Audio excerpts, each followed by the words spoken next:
سلام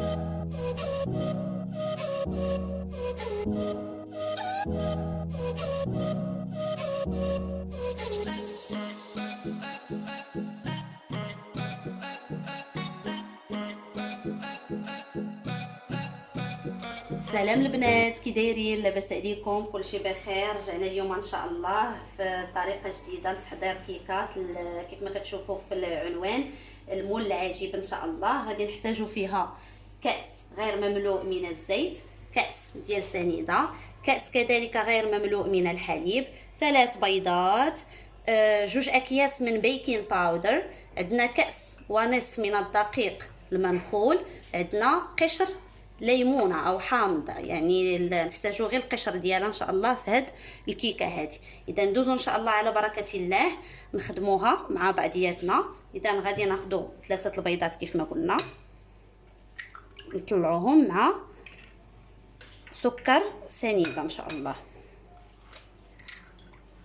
بيضه ثانيه. اذا البيض عندي انا مجرب ديجا. اذا غنحاولوا نطلعوه مع بعضياتنا مع الكاس ديال سنيده، ونطلعوه بالطراب كهربائي. بسم الله.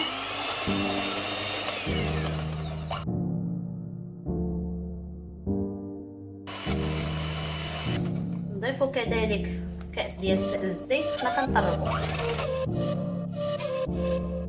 نضيفوا كذلك كاس غير مملوء من الحليب كما كتشوفوا. هنا نخلط ايضا.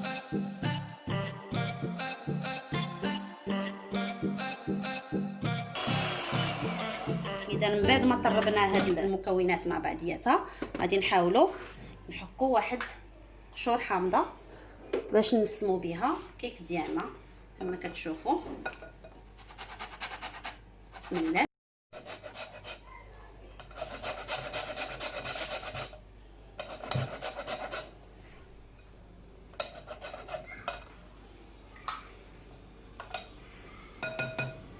الان نضيفوا الدقيق مع الخمارات ديالنا، نخلطوا مكونات مع بعضياتها كما كتشوفوا. احتاجينا قشر الحامضه، وهذه ما غاديش تضيع، غادي نحتاجوها في الكريمه للتزيين من بعد.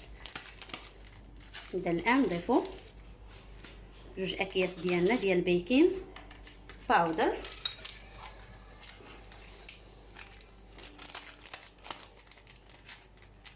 اذا قلنا الدقيق واكد على انه يكون دقيق منخول.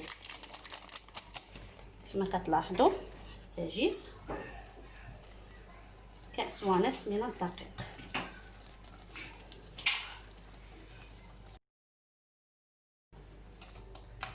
كيف ما كتشوفوا البنات، انا درت كاس ونصف من الدقيق.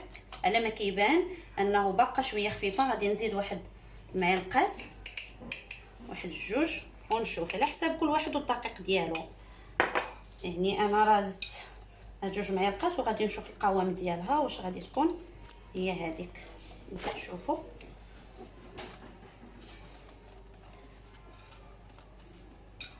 غنزيد واحد معلقه ايضا. اذا هذه كتاخذ كاس ونصف حتى ل2 الكيسان، لان على حساب الدقيق واش كيشرب ولا ما كيشربش كما كتشوفوا.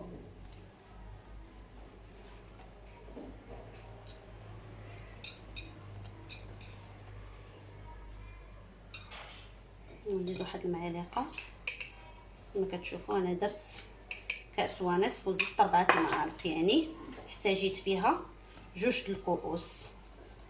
صافي. الان غادي نصبوها في المول ديالنا.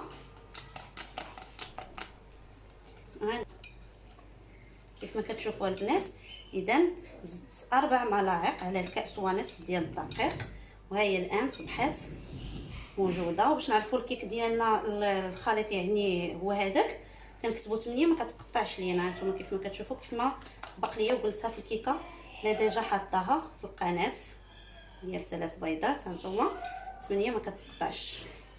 اذا الان غنصبوا الخليط ديالنا في المول ديالنا. ها هو انا ديجا دهنته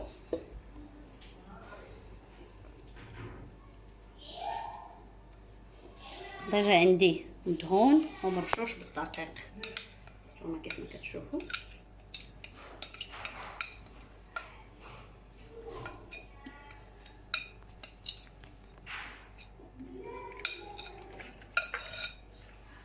اذا كيف ما كتشوفوا البنات، ها الكيكه ديالنا حطيناها في المول ديالنا العجيب، غندخلوها ان شاء الله للفرن على درجه حراره 160 حتى ل 170. غنشعل ليها غير لتحت حتى توجد ان شاء الله مده نصف ساعه حتى 45 دقيقه. ملي غادي توجد غنحمرها شي شويه، نشعل ليها واحد 2 دقائق من الفوق، ونمروا ان شاء الله نتلاقاو باش نوجدوا الكريمه ديال التزيين ان شاء الله. اذا نخليكم حتى نتلاقاو. البنات حنا رجعنا من بعد ما وجدت لينا الكيكه ديالنا، غادي نقلبوها في طبق التقديم. بسم الله.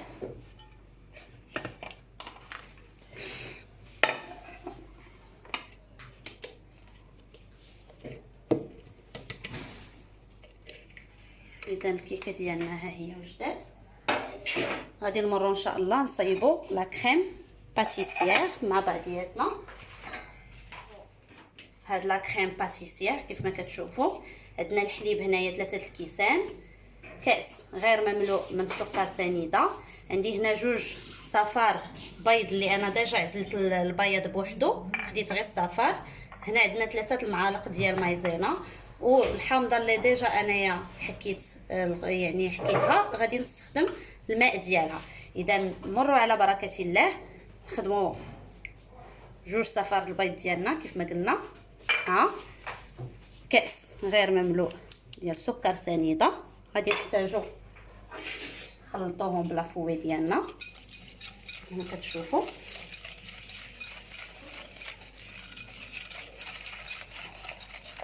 بهذا الشكل هذا. انا غادي نزيدو 3 المعالق ديال مايزينا كيف ما كتشوفوا. المعلقه الاولى، المعلقه الثانيه، المعلقه الثالثه، وغنضيفو كذلك حليب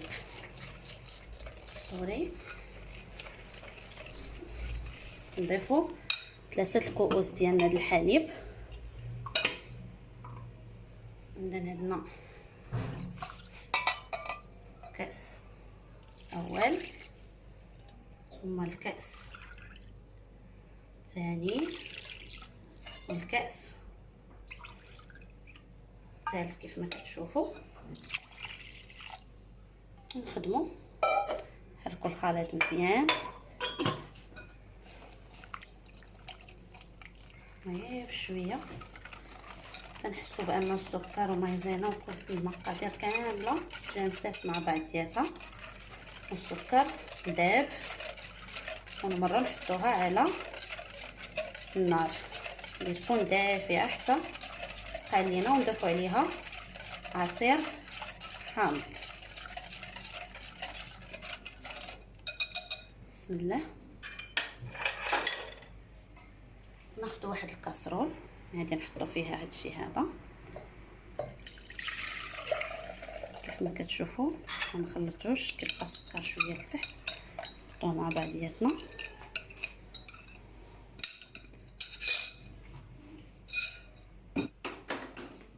نحطو هذا الشيء على البوطه، حركوا هذا الشيء حتى يعقد.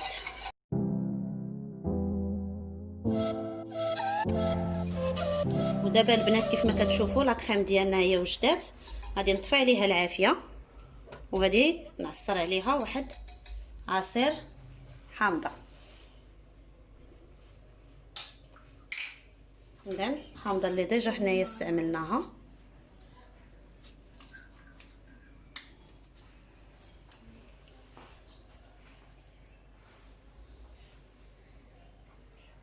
كتشوفوا.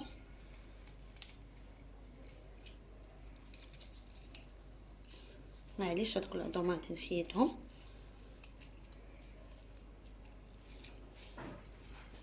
نعصروا عليها الثانيه، بعد ما تربقوا من الفوق غادي نعزلوهم بمعلقه، نحيدوهم. اللي بغى يعصرها ديجا ويكبها سيكون احسن.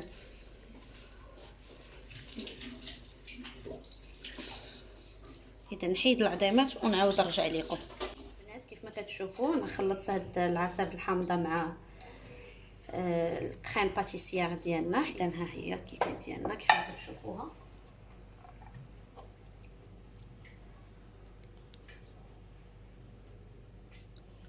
اذا الكريم باتيسيير ديالنا هي هذه. انا ما كتعجبنيش بزاف نديرها قويه، كندير غير شويه. كاين اللي بغى يدير اكثر يزيد يضاعف المقادير باش تجيه يعني مغطيه وطالعه حتى الفوق بلا كريم.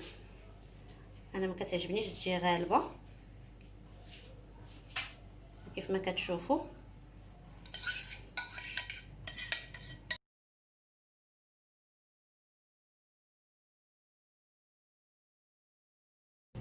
طريقه الزين كتبقى اختياريه لكل واحد شنو كيبغي يزين.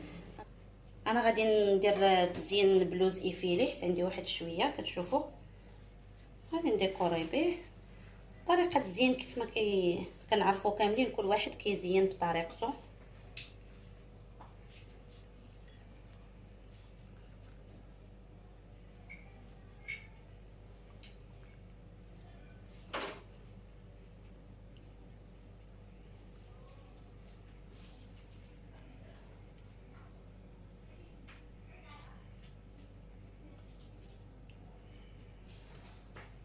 ودابا البنات منين سالينا غادي نحطها في الثلاجه، لان ما نساوش ان الكريم باتيسيير حطيناه سخون خصو ضروري يبرد.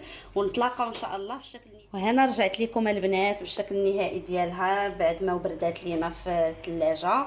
كتجي غزاله ومذاق رائع وبسيطه، والمقادير موجوده كيف ما كتلاحظوا في كل بيت. راكم شفتوا المقادير معايا متوفره في يعني في البيت. كتجي زوينه، نتمنى تجربوها يعني ما غاديش تندموا. نقطعوها مع بعض ونشوفوا كيفاش كتجي. بسم الله.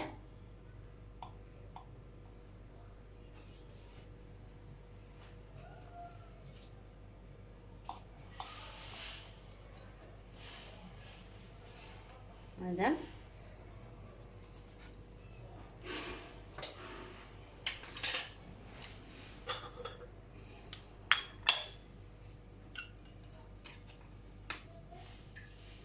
هنا كما كتشوفوا يعني كي كتجي بالشكل هذا. ها هي بسم الله لا كريم باتيسيير تعطيها مذاق الصراحه زوينه بزاف. نتمنى تجربوها. صراحه البنات مذاق رائع، نتمنى تجربوها. سهله ومذاق رائع ومقادير بسيطه. هكا البنات نكون وصلنا للنهايه ديال الفيديو ديالنا. نتمنى يكون نال الاعجاب ديالكم. ما تنساوش الا كنتوا اول مره كتشوفوا القناه دعموني بالاشتراك وتفعيل الجرس باش يوصلكم كل جديد، وباللايك ان شاء الله. ولا كنتوا ديجا في القناه متنساوش ديروا ليا لايك. ونخليكم على خير وتهلاو في راسكم، ولا فيديو اخر ان شاء الله. السلام عليكم.